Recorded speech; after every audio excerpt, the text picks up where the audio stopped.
బయట ఇప్పుడు ఎవరి బ్లడ్ గ్రూప్ చెక్ చేసినా ఓజీ అనే వస్తుంది, ఎవరి టెంపరేచర్ చెక్ చేసినా టెంపరేచర్ ఫారెన్హీట్ లో సెల్సియస్ లో కాకుండా ఓజీ అని వస్తుంది.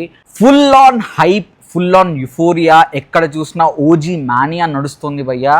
టైమ్లైన్లో కానీ, యూట్యూబ్లో కానీ, ఇన్స్టాగ్రామ్లో కానీ, సెలబ్రిటీస్ కానీ వాళ్ళు వీళ్ళు చిన్న పెద్ద తేడా లేకుండా అందరూ ఒకటే మంత్రం జపిస్తున్నారు, ఓజీ ఓజీ ఓజీ. మా వాళ్ళైతే పొద్దునే కాల్ చేసి భయ్య టాటో వేయించుకుంటామని ఒకళ్ళు, ఇడ్ల బండ్ల మీద కటౌట్లు పెట్టి ర్యాలీలు చేద్దామని ప్లాన్ చేశారు, జేసీబీలు పెట్టి ర్యాలీలు ప్లాన్ చేద్దామని ఇంకొకళ్ళు.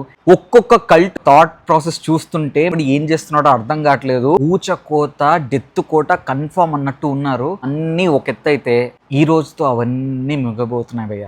ఈరోజు ఆనందంతో విరవీగుతారు, ఈరోజు రేపు ఒక 10-15 డేస్ ఇదే నడుస్తుంది, ఓజీ మానియా నడుస్తుంది. కానీ అయిపోయింది, అంతా అయిపోయింది. రేపటి నుంచి డివివి ఎంటర్టైన్మెంట్స్ వాళ్ళని గట్టిగా రే అప్డేట్ ఇస్తావా లేదా, పగిలిద్ది నీకు అని వార్నింగ్లు ఇవ్వడానికి లేదు. సుజిత్ భయ్య ఏం ప్లాన్ చేస్తున్నావు అని అడగడానికి లేదు. తమనన్న కొత్త సాంగ్ ఎప్పుడు రిలీజ్ చేస్తున్నావు అని అడగడానికి లేదు. ఓజీ నుంచి నెక్స్ట్ ఏం కంటెంట్ వస్తుందా అని చూడడానికి లేదు. ఓజీలో బాబోయ్ సుజిత్ ఏం ప్లాన్ చేశాడు రా, అదుందా ఇదుందా, అకిరానందన్ ఉన్నాడా, సాహో కనెక్షన్ ఉందా, ఇవి అని క్యూరియాసిటీ పెంచుకొని దానికి స్టోరీలు అల్లుకోవడానికి ఛాన్స్ లేదు. ప్రియో ఫంక్షన్కి వెళ్ళినా, ఏ ప్రీ రిలీజ్ ఈవెంట్కి వెళ్ళినా ఓజీ ఓజీ ఓజీ అని అరవడాలు ఉండవు. ఏ సెలబ్రిటీని అడిగినా ఓజీ గురించి మాట్లాడడానికి వాళ్ళకు ఛాన్స్ ఉండదు. ఈ రోజుతో ఇవన్నీ ముగిపోతున్నాయి. ఒక పక్క హైతో ఊగిపోతుంటే ఒక పక్క బాధతో కుంగిపోతున్నాం.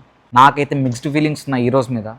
ఓజీకి ఎప్పుడు టికెట్స్ బుక్ చేసుకున్నారు అండ్ ఓజీ ఫీవర్ మీద అండ్ ఈ రోజుతో ఓజీ ఫీవర్ ముగిపోతుందన్న దాని మీద మీకేమనిపిస్తుందో కామెంట్ సెక్షన్లో మెన్షన్ చేయండి. I am eagerly waiting for OG.